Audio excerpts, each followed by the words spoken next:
Hey everybody, it's Renee. I have something important to share with you guys. Sorry it's been so long since my last video. Settle in because this one is a long one, and as the message says, viewer discretion is advised. There is some adult themes happening. Thanks, guys. Hello, all. I am the interviewer for today, and we're speaking with Renee. Hello, Renee. How are you? Hi, I am fine. That's good. Renee has some topics, a specific topic that she wants to talk about today, and we're going to get right into it.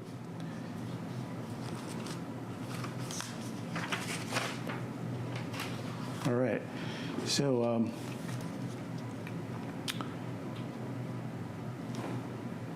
Renee, tell us about where you grew up. I grew up in Oklahoma City, which is in Oklahoma, obviously, Nice. on the southwest side, which is very specific, South Side. right? Because it was a grid system, so it was very like segmented into like different neighborhoods, like based on where you lived. Okay. Okay. So, where were you born, though? Oh, I was actually born in Kansas. We moved when I was so young, I don't remember it, like before I was 2, maybe. Yeah. I would imagine there's a bit of a difference there. But I definitely just spend all my time in Oklahoma City. Okay. Okay. And Renee, why are we here today? So today I am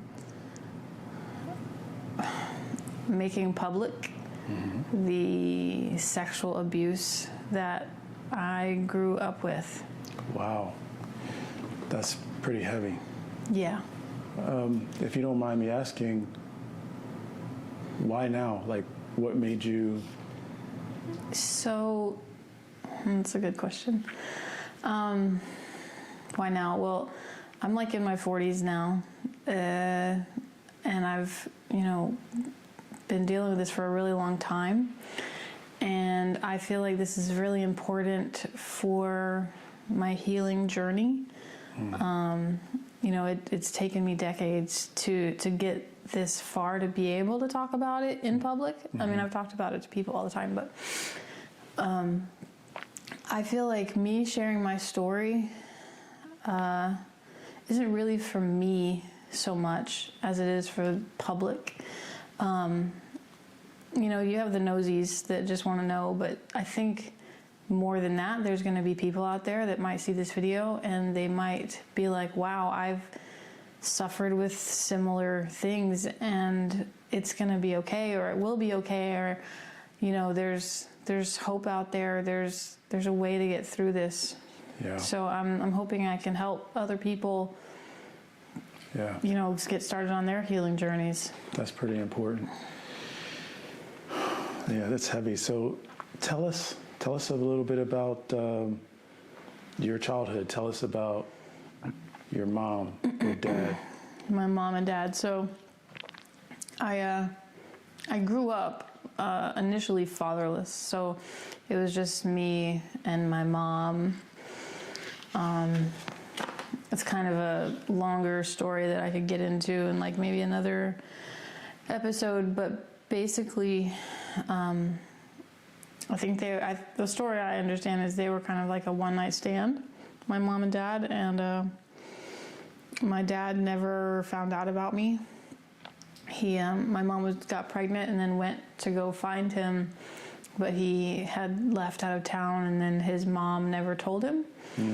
And my mom never went back seeking like him to be in our lives or to like know about me at all.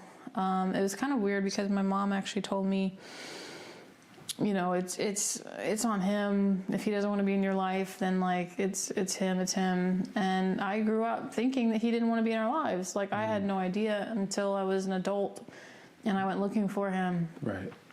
That in reality he actually had no idea I existed. So it was just me and my mom. growing up for the longest time. And for the most part, how was that time with your mom, just you and your mom? I mean, it was pretty good. We were not like well off or well to do. Like, she was a struggling working mother of, single mother doing her best. We were, I want to use the word poor, but that's a relative term. But I was happy. We had moved away from her birth family, which are all in Kansas and Missouri.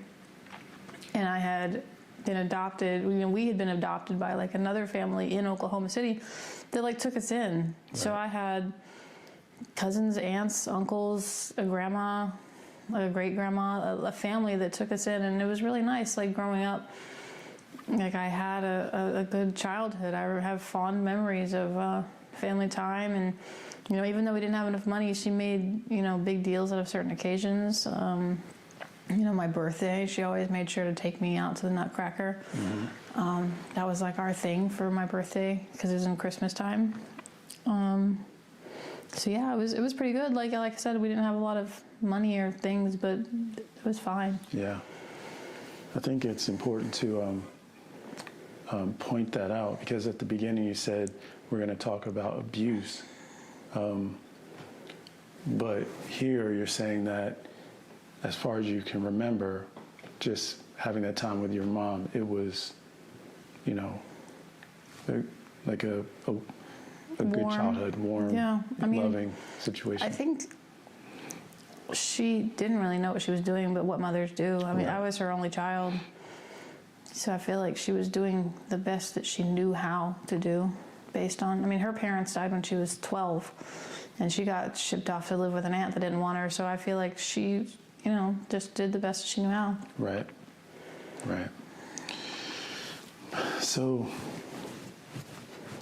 after having that experience as a child with your mom and the loving family, with the aunts and such, grandmother and such, what changed? Like, you said you were going to talk about abuse, so like what happened? Who came into your life to change that? So my mom was never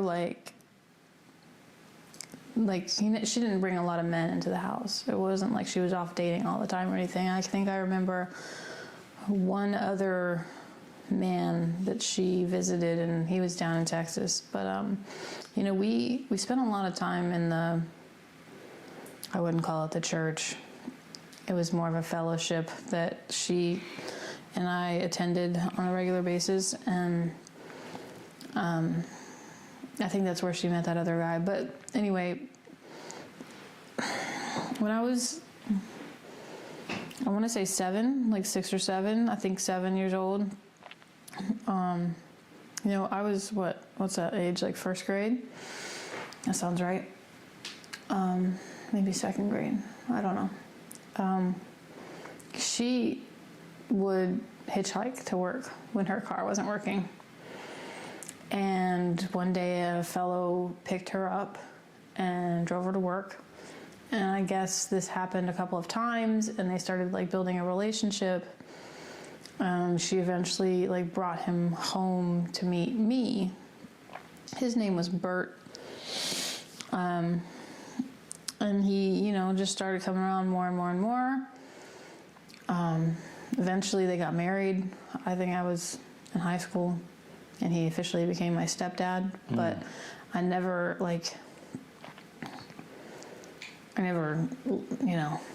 he was just Bert.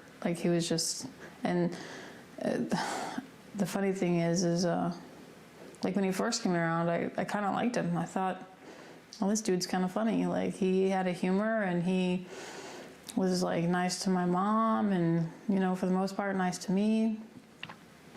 And so when it started going bad, it was, I don't know, I kind of felt like it was my fault, but I'm a child. So. Right. So perfect segue. So around about when did it start? So you said around 7 is when you started to see him. Mm-hmm. When did When did it start? What happened the first time? Like, talk to us about that. Okay. And be mindful of the timeline. Try to follow Yeah. the timeline as much as you can. So, me and my mom lived in our house on 35th Street. He actually he has like 10 kids, but he had a son that lived a few doors down from us. So I think that was pretty convenient for them to build a relationship because he was there all the time. And then he would just come over to our house all the time and, you know, spending more and more and more time. You know how people build relationships. So the first time he ever actually touched me, I had to have been like 8 or, you know, right around 8 years old. It was definitely like not the first day or anything. It was several months later. I remember we were going to an auto parts store, and it was just me and him in his pickup truck or whatever it was. And he went into the store and he left me in the car, in the parking lot. And I guess he had been gone so long that like I had laid the seat back and I was laying back and I had my eyes closed. And I was just waiting for him to come back so we could go back home. And while I was laying there, he came back in the car, and you know how kids like kind of pretend that they're asleep or whatever. I was just gonna like lay there. But then he took his hand and he put it between my legs and started touching me. And I was like frozen. I didn't really know how to react to this. Like it wasn't right, obviously. But like I was also kind of frozen and scared. Like I didn't know like what to do. So that was the first time, but it was like almost immediately, like it just blossomed from there. Like he would tell me I couldn't tell anybody. And he would, you know, frighten me and warn me that I couldn't, if I did, he would, you know, threatening.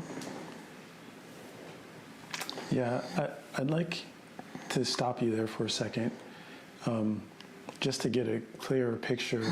So, were you still around that age of 7, or like was it? I think I was 8. I mean, 8 I or was 9? Yeah, not 9 yet. Not 9 yet. And that was the first time. Prior to that, were there any like red flags that you see now prior to that situation? Like he was behavior? vulgar. Like he was super vulgar. He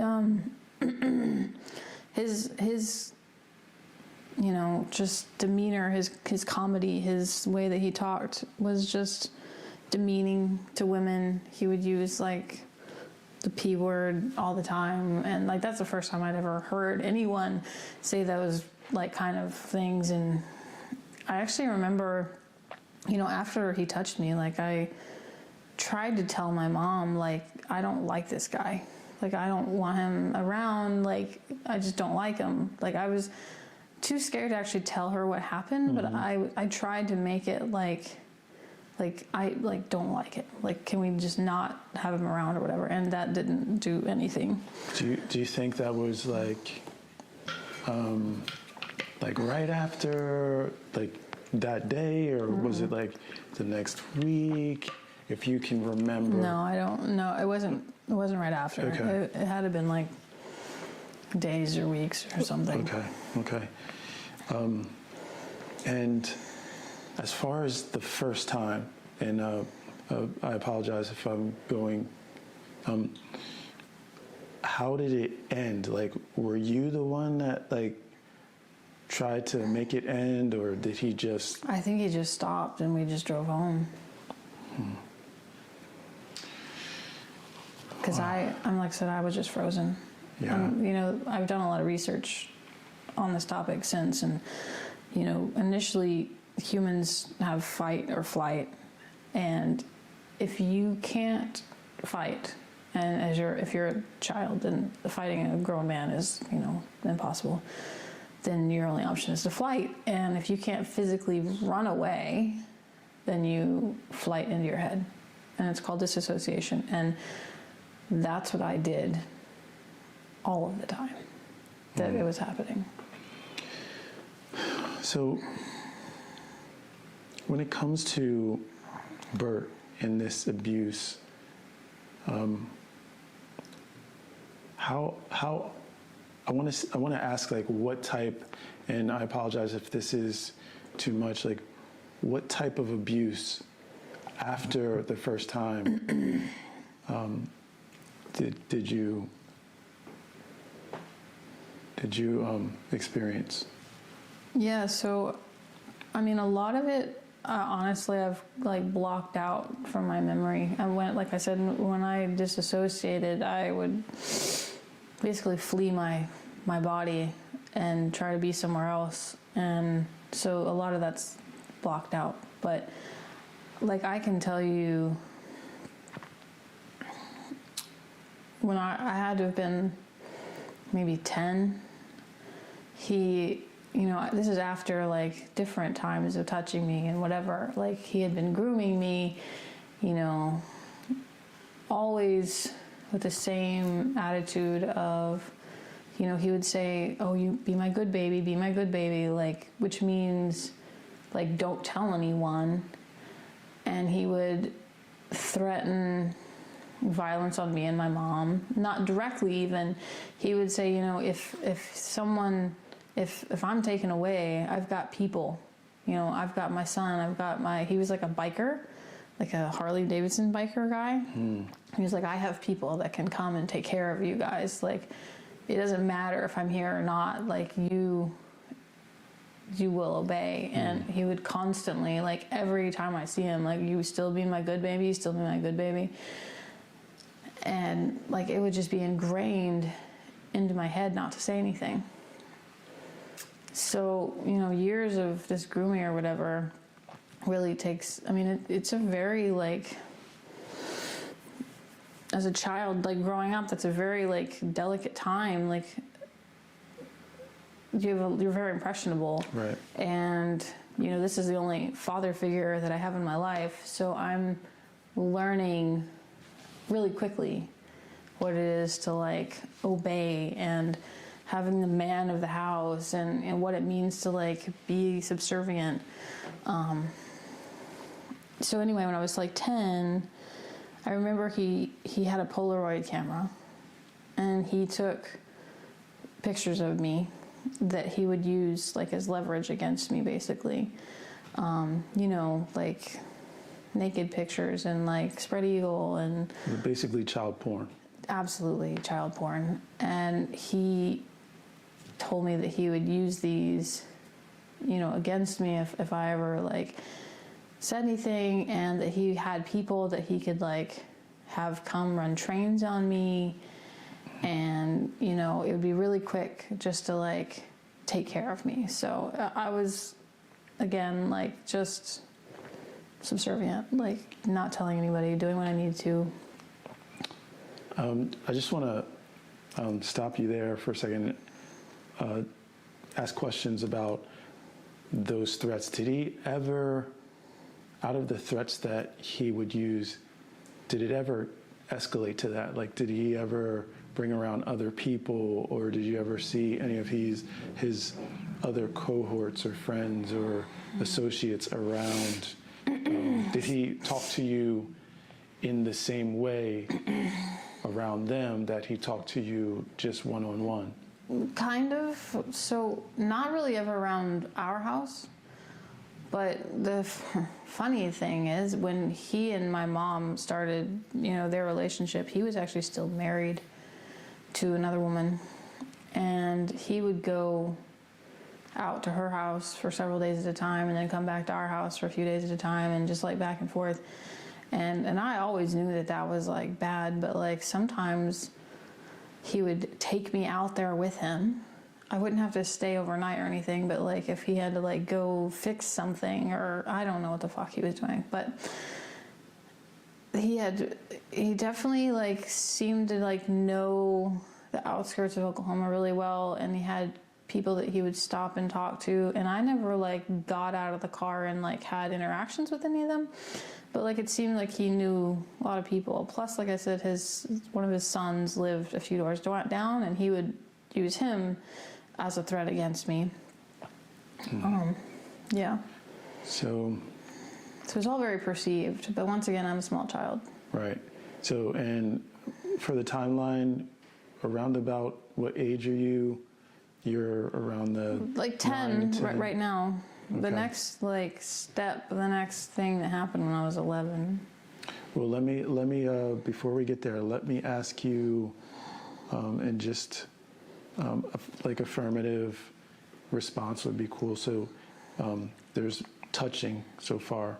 There's physical abuse. What I would identify as physical abuse. Is there any like punishment or hitting? Okay, yeah, so as he is affirming himself as the man of the house, he would be the punishment person.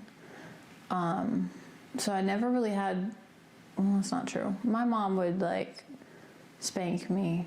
She had like a wooden spoon. My Nana had a belt, like normal like spankings, like as we all had as kids. But like when he came into the house, like it was his way or the highway, and like if I backtalked or if I like whatever, he would like hit me across the face, or I would now get spankings from him. And of course they were like bare-assed.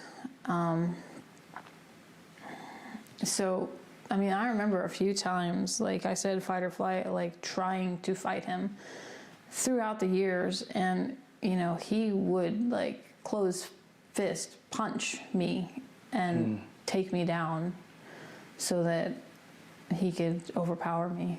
Yeah. So there's physical abuse there. How about verbal abuse? Was there name calling, like demeaning in that way, specific to, pointed to you? I mean, the only really thing I remember that really bugged me was when he would call me stupid. And I don't like remember specifically why, but I just remember it really bugged me because like I felt like I was smart. Like I was in honors classes, and like, you know, my teachers and my parents and my mom or whatever always told me like I was really smart, and then like he would say like, I don't know, that I was stupid for some reason, and that always just, but like verbal abuse, like I don't know. I feel like the whole grooming thing was kind of verbal abuse, honestly. Yeah, like child manipulation. Absolutely. So take us a little further, right? So the abuse has already started, and you're getting older. Like, was there ever like penetration or sex or anything like that? Yeah, so And when did that start? yeah, fortunately, thank God. Like, he never forced me to do anything, like, to him. Like, he never tried to put his thing in my mouth, like, anything like that. Because he was probably afraid that I would bite it off, honestly, because that's just, like, no. The only other thing that I ever had to, like, do to him, which grossed me out absolutely, was, like, he worked in the oil field, so he would work, like, crazy, like, night hours or whatever, and he'd come home and he'd have to sleep during the day. And he couldn't, like, get to sleep, so he would make me come into the bedroom, and he would be, like, in bed in just his underwear. And I would have to, like, tickle his back, and it was just so gross. Like, I would absolutely just feel disgusted the whole time. Like, and I have to wait until he was asleep before I could, like, leave. Ugh. But... yeah, penetration, I mean, absolutely. He took my virginity. I was 11. It was right around the same time I started my period. So maybe he was like waiting for me to be a woman. I don't know how his brain works, but yeah, he started raping me. What did your mother say? Like, where was she in this time? Good question. I could maybe write a whole book about that, honestly. So at the time, as a child, I thought she's unaware. She doesn't know what's going on. Like, she was aware of like me having to tickle us back because he wouldn't like hide that. But when he raped me, she was either not in the house at work or something, or it was at night when he would come in my room. You know, I should also mention another red flag was, and I'm sorry I left this out of the timeline, but like, you know, when you have a baby, a kid, a little one, you bathe them, you give them baths, and then you teach them how to bathe themselves, and then eventually like they can take showers or whatever. But like, he insisted on bathing me, like well beyond the time that I needed to be bathed by an adult. And what age do you think, would you say he stopped doing that? Probably when I was old enough to like stand up for myself and like say like, no, I'm good, I'm gonna go take my own shower. But even then, I remember the way our house was like a Jack and Jill bathroom. So it had two doors, and one door went to my bedroom and one door went to their bedroom. And then in the shower, there was a window that looked out on where the driveway was. And he would purposefully place himself either at the window or by one of the doors to come in and like watch me shower.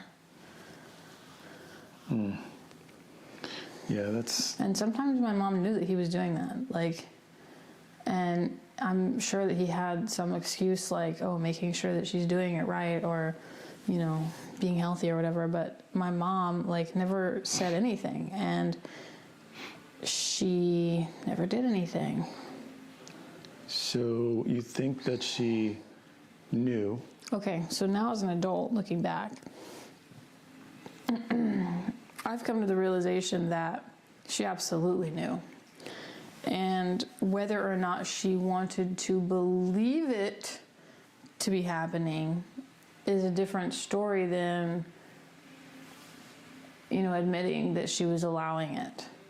So my mother has a, you know, not clinical, I don't think she ever went to see anybody, but history of depression and like very low self-esteem. And I feel like for her, this man was spending time with her, paying attention to her, which she had never really had before. She'd never had another husband. She'd never had another person, you know, want to be with her. So putting up with or ignoring the fact what he was doing to me, even if it was subconscious, like, is what she did. Like, as a mother myself, I know, and I'm very aware of my children, what they're doing, who they're with, what they're like. So I wholeheartedly believe that there's no way that she was just oblivious, that he was so, you know, slick or whatever that she didn't know. I believe more that it was just her way of coping with it.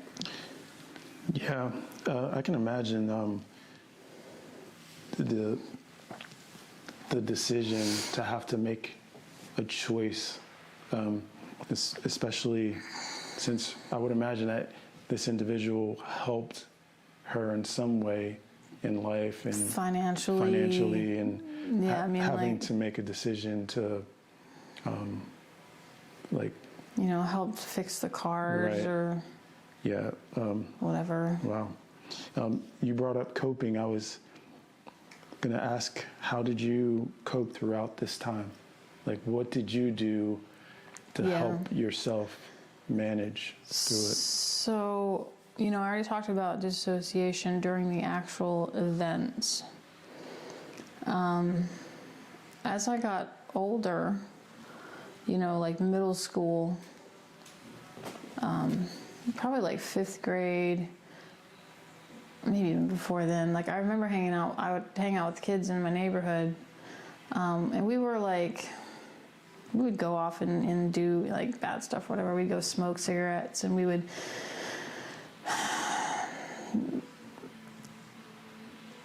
what's that word? Like, not terrorize people, but we would like mess with like the neighbors, and sometimes we broke into houses. Like, we just did like bad, stupid shit. But I remember like being caught with cigarettes, and rather than like bringing the hammer down, like that was the first time that he was like, oh, you want to smoke cigarettes? I can get you cigarettes. And so for me, this was like a coping mechanism. Like, he would supply me with like cigarettes, and all I had to do was lay there. And then eventually, you know, as I started like middle school, it was drugs. And I did a lot of drugs, middle school and high school. So I would cope a lot. I would literally spend as little time at home as possible. And if you're underage, like, you have to come home at night at some point. But I would leave for school. I would stay after school. I would have like programs or whatever after school. And then I would go to my friends' houses, and I would stay over there as late as I could. You know, come home to sleep, go to school the next day. And then on the weekends, I would like try to never be there. And that worked pretty well.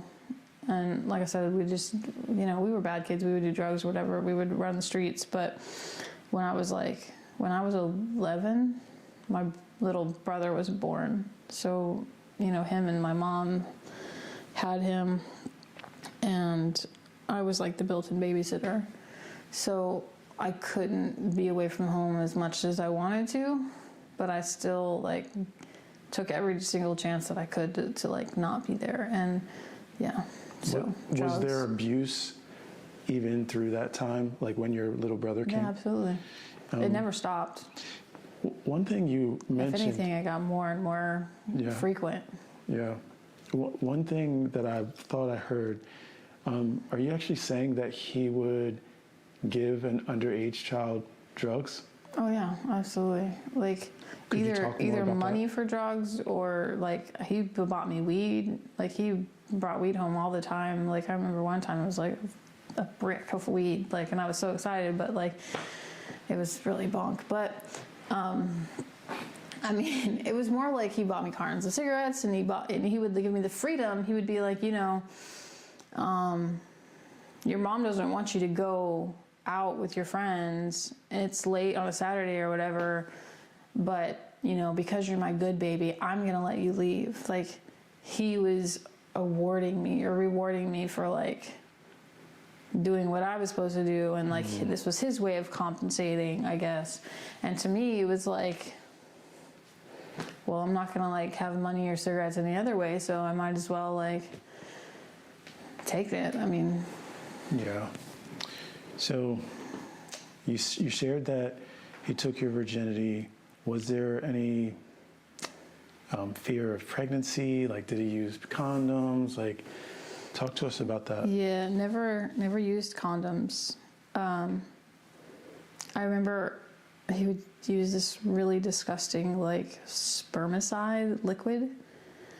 It was like a tube that you injected inside of me, and it, like, I guess the point of it was it smelled like, I can still, like, imagine the smell of it. It's just disgusting. But, like, it would go inside, and then he would, like, do his thing, and then I guess it would kill the sperm.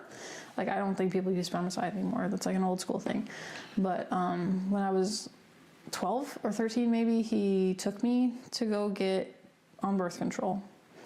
And I'm pretty sure he told my mom it was, you know, to help me regulate my periods, but in reality it was so that I didn't get pregnant. And honestly, like, I'm glad that I was on birth control, because I can't even imagine, like, what would happen if I had had a child when I was that young. Would you say, do you think there were others like you?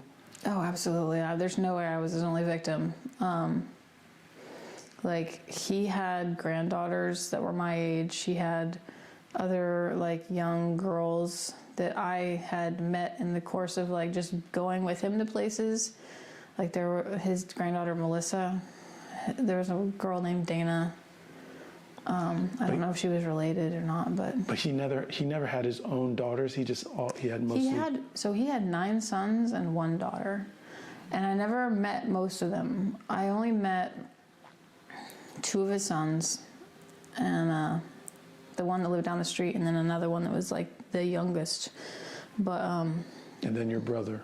my brother, yeah. But so the story that I got, and honestly I don't know if this is true or not, but he told me that she was murdered by someone, and that he always like avenged her, or like wanted to avenge her or something. And honestly, like as I think about it, you know, maybe he murdered, I don't know. Like maybe I don't know. I don't have any proof.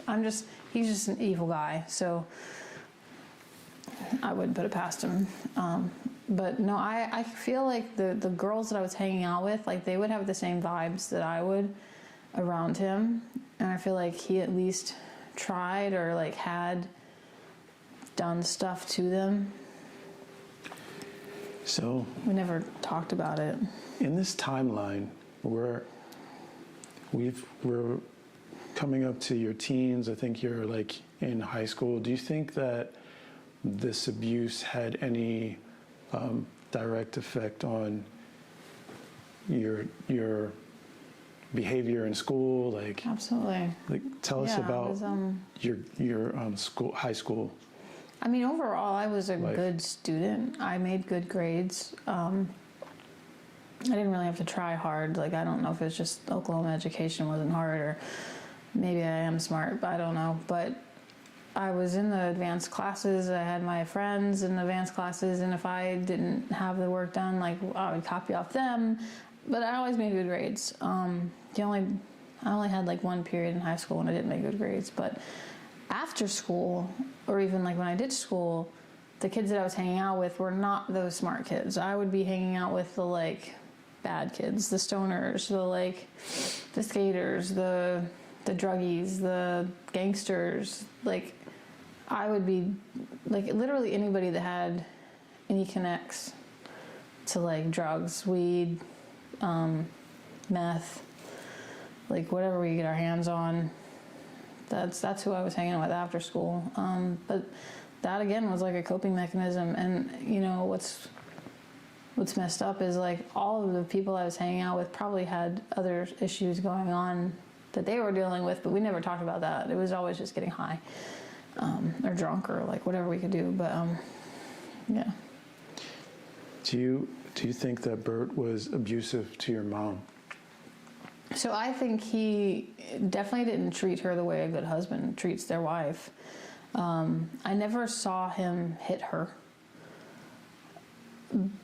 I do know that like he took the being the man of the house thing very seriously though, and like he would, you know, make the decisions and not let her have a voice. And she seemed kind of like okay with that, and they made really, like, in my opinion, bad money decisions, bad, like, you know, looking back as an adult with my own life and my own finances, they weren't that great, and I feel like it was mostly because of him. And like I said, he was still married when they first got together. I don't know, like, how many years it was before he got a divorce, and then by the time that my brother was born, like, I was 11, and they still hadn't, I think that he was still with this other woman. Like, he would go and take my brother out there, and he started calling her Mama Linda. That was her name. And my mother would be like, okay with this. My brother would just disappear for a couple of days with Bert and be with this other mother. And it was just a very, very strange situation. And I always tried to talk to my mom, like, when he wasn't around, about, like, how, you know, even I could tell, like, this isn't a good marriage. Like, this isn't a good relationship. You shouldn't take this. You shouldn't, you know, you should stand up for yourself. Right. And she never, ever did. So how is your relationship with the family? Which part of my family? That part, like your My mom? mother. Yeah. I don't talk to my mom. I haven't talked to her in years. I left. I mean, we can get back to this, but as far as talking about my mother, like, I lived in the house till I was 18, and then I left. And then when I graduated high school, I went to the Marine Corps, and I was gone. And and I came back maybe once or twice only. And then when I got pregnant with my daughter, I decided that that was it. And, you know, being that I was going to be a mother myself, there was no way that I was going to let him be a part of my kid's life. Absolutely not. Right. So I decided to tell my mom in letter form. And I wrote her a long letter and I told her about everything that happened. And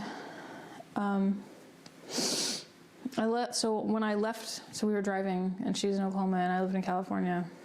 And when I gave her the letter and then I left. So she'd read it or whatever. And I guess she confronted him while I was gone. And by the time like I had gotten like nearly back to Oklahoma, I remember I was at a gas station, I was putting gas in the car and she'd call me on my cell phone. And she wanted to talk to me about the letter. And I, you know, was talking to her and she's like, well, I talked to Bert and at first he denied it. And I was like, well, it happened, like there's no denying it. But then like she's like, well, he says that if anything ever happened, that you asked for it and that you wanted it to happen and that you came on to him and it was basically all my fault that all this happened. And at that moment, like I was just like, I cannot believe that you would think that your little girl, your little daughter would want this to happen to her and that you're believing him over me. And at that point I was just like, I'm done talking to her. And I didn't talk to her for years. 6, 7, 8 years maybe. So therapy, I was in therapy and my therapist was like, you know, you should try to have a relationship with your mother. You never know what's going to happen. You might regret it, blah, blah, blah, blah. So I was like, fine, I will be the bigger person and I will extend myself. And I remember we were here in Virginia and I invited her to come here. The first time she met my kids, my son was like 3 or 4. My daughter was like 8 or 9. And she came 2 times maybe. And every single time she came, it was the same situation. Like she kept being on his side. She didn't want to drop it. Like she couldn't just be a mother. She couldn't just be the grandmother. Like she always wanted to like talk about him. And eventually like it was so freaking stressful. I dropped that therapist. I got a new therapist. And this therapist was like way smarter. She's like, that is a toxic relationship. Don't try to like, and like even when she was at home, I would try to like send her pictures of the kids and emails and like call her on the phone. Like it was just always, always, always toxic. And she's like, you don't need that in your life. Just discard that part. And I was like, cool, much easier. And I blocked her and it has been much better since then. So I don't talk to my mom. I obviously don't talk to Bert. It was like 20 years before I even talked to the rest of my family though. Remember I told you my adopted aunts and uncles, grandma. My Nana died when I was pregnant with my daughter. And then I didn't get to go to the funeral because I was in the Marine Corps and I couldn't make it home. But besides the Facebook that I was on for a few years, like I didn't have any communication with any of them for decades until my aunt died. Then I finally went home and spent time with them. But her family, like her biological family, I don't know them. I think I'm Facebook friends with a few of them, but I've never, besides when I was little, like I've never really met them. I don't know what they're like. They could be cool, I don't know. But that's really the only family that I have. Where is he today? Where is Bert? Where is your mother? Like, what are they doing? I feel like you skipped a question.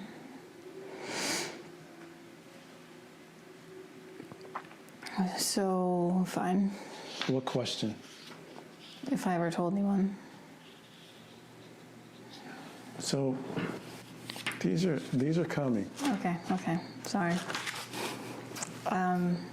Where are they now? I assume they're still in Oklahoma City, or actually they moved to Moore, which is like a suburb of Oklahoma City. When I was in the Marine Corps, they moved there. My brother grew up there. But yeah, I guess they're still there. My brother is the only one I really have communication with, and he lives in Oklahoma City still. And he would tell me, I think, if anything happened to them. Maybe. I don't know. But alive, still around. He never went to jail. Nothing like that. Is it because you never told anyone? No.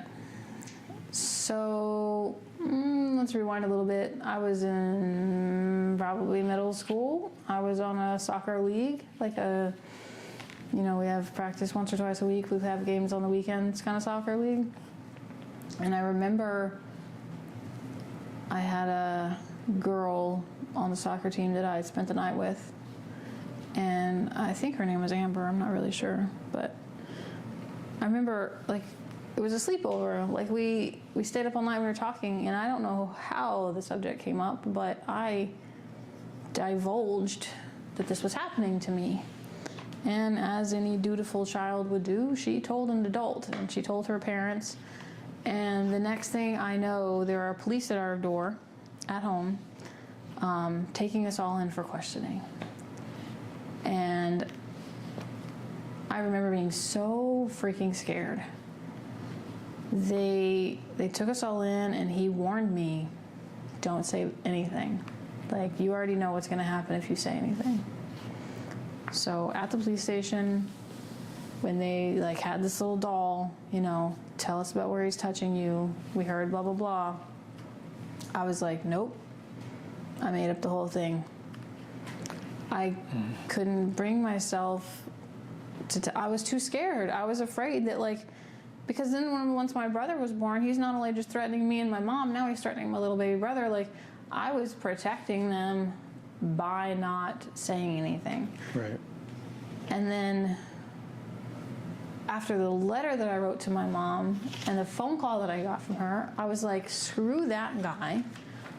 I'm a Marine. I don't need to take this shit anymore. I called the Oklahoma City Police.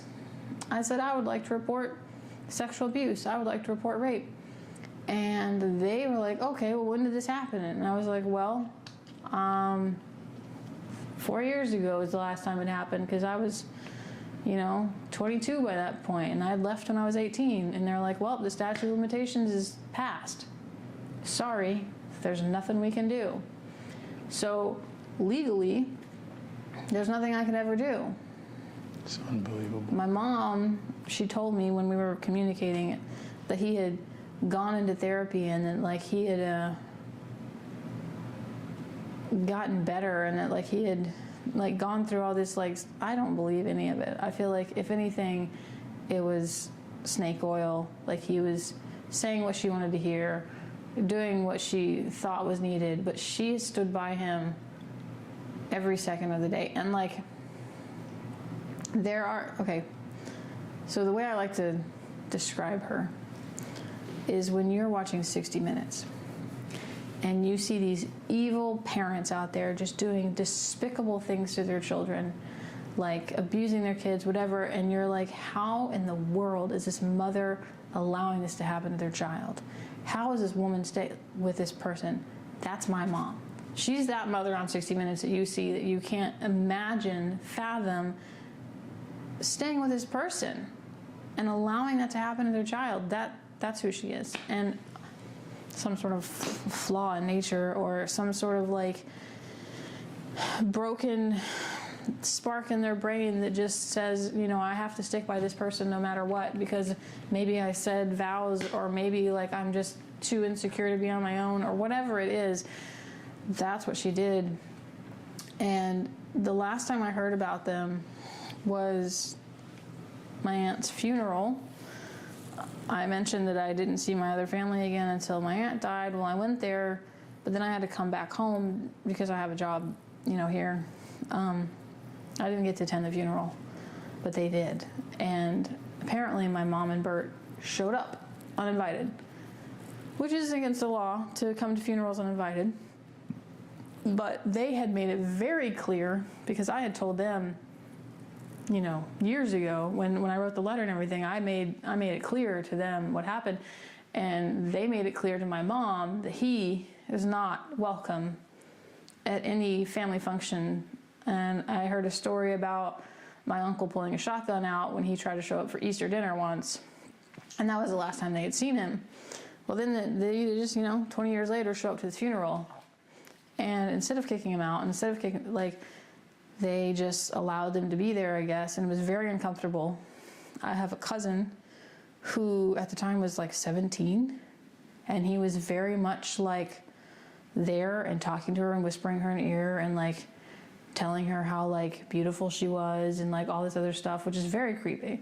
But he was always that creepy. Like he was always that type of like, even my friends, like growing up, like I didn't want to bring people over because my you know, little girlfriends or whatever, they would come over and they would be like, he is creepy. Like, we don't like being in your house because he's like creepy.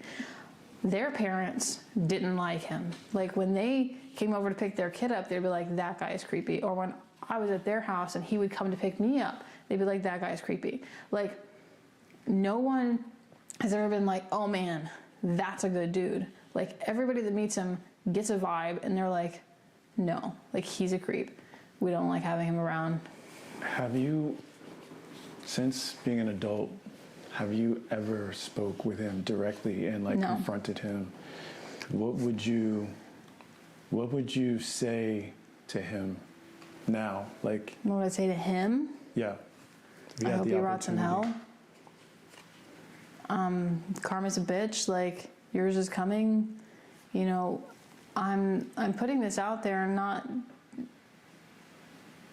so that he'll go down and burn, because I mean that legally obviously there's nothing that can happen, but like maybe he has other victims and they'll see it and they'll be able to come forward. Maybe like someone else will confront him. I don't know, like I have no desire to talk to him. Like if he saw this video, maybe he's just gonna be like, oh crap, like this is public, the whole internet can see it. I don't know, like what do you say to someone that like took your childhood away, that like kept you like hurting for so many years, that like not just during those times, like for years, it was, I was ashamed of this. My best friends didn't know what was happening to me. The people that like I knew for years had no idea. Well, maybe they had an inkling, but I never told them. It was decades before I was able to talk to anybody about it. And that's, you know, years of therapy and being able to talk to someone. And then to the point where it's no longer a secret, it's no longer shameful. I can talk to my friends about it. I can talk to my significant other about it. I've talked to my kids about it. Like it's no longer something that I'm hiding inside of me and keeps me held back. Like now I have to talk about it. I want to talk about it. I want everybody to know what happened. I want everybody to know that like the person that they knew, you know, maybe they were my friend at some point and I discarded them. Maybe they thought that they had done something wrong. No, like I was dealing with my own shit. Like when I was in the Marine Corps, I went to Iraq twice, and dealing with war on top of like everything else, like it put me in such a bad place mentally. I was barely able to function. Like then I had children and I had to like shut all that down and focus on being a mother, being a wife, you know, having a job, raising kids. I didn't have time to deal with that mentally. And I think that's why now my kids are older, they're out of the house, they don't need their mom as much anymore. I'm able to finally focus on myself. And the fact that this guy is still freaking alive bothers me so much, because why should he have the freedom to walk around when he kept me down for so many years? It's just not fair. I think that maybe you're still going through your healing. You talked about helping others. So what do you think could have been done? Like, how could you help others? Are there signs to look for? I mean, yes, absolutely. Like, being a child in that situation, you feel helpless. I remember one of my aunts trying to take me away, and she didn't even know the whole situation. I just told her I couldn't live at home anymore. And she's like, cool, get your shit. I'll take you to my house. You don't have to explain yourself. But my parents wouldn't let me leave. I was just so excited to finally like be away from that. And then they just shut it down. And I thought, I'm gonna be fucking stuck here forever. The day I turned 18, the day I was gone. Like, I would come in to the house when I knew they were gone, because I knew they were at work or whatever. I would get my shit, my clothes or whatever, and I would leave. I would sleep in other friends' houses, their couches, I'd have sleepovers. I would shower at their house. Like, I was not at home. And then as soon as I graduated high school, I was out to boot camp, and that was it. Like, there was no way that I was going to be around them ever again. But as far as being a little kid, like, you do have to tell someone, but like, it is scary. And when you're like, you feel like this person is more powerful than you, what can you do? I know that they always say find a trusted individual, like, but even if I had a trusted individual that I wanted to tell, I was too scared that I would get hurt, my mom would get hurt. Honestly, I don't know what I could have done differently. So someone in a similar situation now in 2024. There are hotlines. There's like child trafficking hotlines and child abuse hotlines. There's resources on the internet. I'm sure there's a website that I can find and post on this video and put in the comments or something. There are people out there to help. Now, the hardest part is being strong enough to ask for help. And the fortitude to keep going when they try to help you. And having to look past I hope that like my mom's not going to get hurt in this situation. And really it's about self-survival. So maybe you just have to like get over it. Like if this person comes back and hurts your mom or your brother or whatever, let them. Maybe they'll get caught. Maybe they'll go to jail. But if it only happens once, like I would say the most important thing is to let the police know within the time, like soon, so that they can have physical evidence, because that's why statute of limitations exist anyways, because there's no physical evidence to prove one way or the other. So if you are being raped or touched, and you can go directly to somebody and tell somebody this just happened, that's the best time, sooner rather than later. With technology and having phones, maybe that's also an opportunity, like record it secretly. Oh, absolutely. That's, oh my God, I don't know why I didn't think about that. We didn't have cell phones when I was a kid. Yeah, record the abuse, take that. I mean, that'll put them away. Yeah. Absolutely. In conclusion, is there anything else that you would like to add? Anything that you think that you've missed in the process of this interview? I don't know, probably.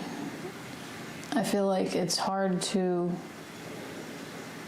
talk about 10 plus years of abuse in a 20, 30-minute video.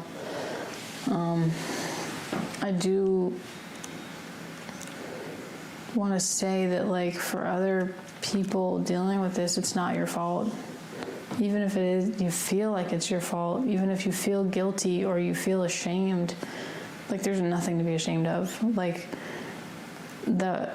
The person that I turned into I'm not proud of. Like I was deeply into drugs. I didn't know how to have a relationship with a man. I thought in order to prove my loyalty or my love to this person, I had to spread my legs. Like I didn't know how to have self-confidence for myself. And I don't want that for my kids. I don't want that for other kids growing up. You know, you're the most important person in your life, and you have to take care of yourself.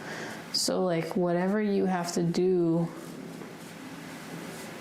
to get right, you know, if you're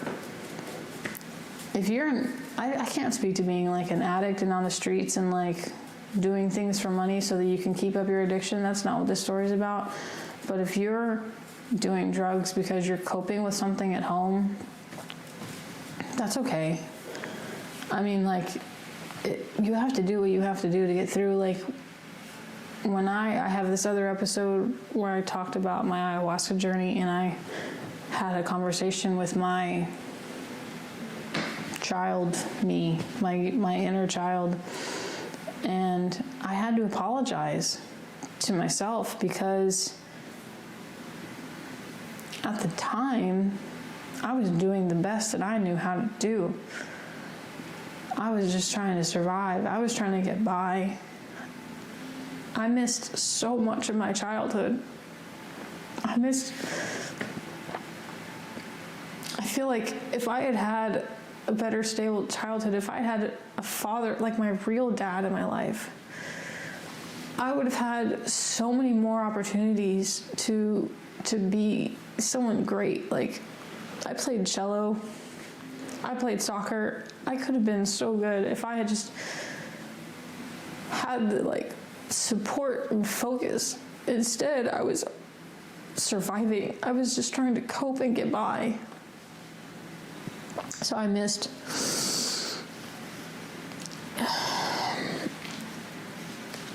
Yeah. I don't know, I lost my train of thought. It's an opportunity now. I know as an adult it's difficult to relive your childhood, but maybe it's something that you work on now as an adult, having some fun. Yeah, I used to be funny. People used to tell me I got class clown senior year in high school, but I don't feel that funny anymore. I feel like there's a part of me that funny person is still inside of me somewhere, but my outside, what I show to people, is very hidden, dark, like walls. I definitely, you know, for years, it was really hard to like open up to people. But I mean, therapy helped. Talking to people helped. It's a journey. Yeah, this YouTube channel was what I thought would be a way to like express myself and maybe grow somehow. I don't know if that makes sense. Yeah, I understand. I think you're doing amazing. Well, I think that concludes Really? our questions. We've covered a lot of them, all of them. I'm pretty confident about that. But we can always punch in as well. Yeah, no, that's fine. Thank you, I guess, for helping me with my interview. It was an honor. And this is the interviewer signing off. Bye-bye.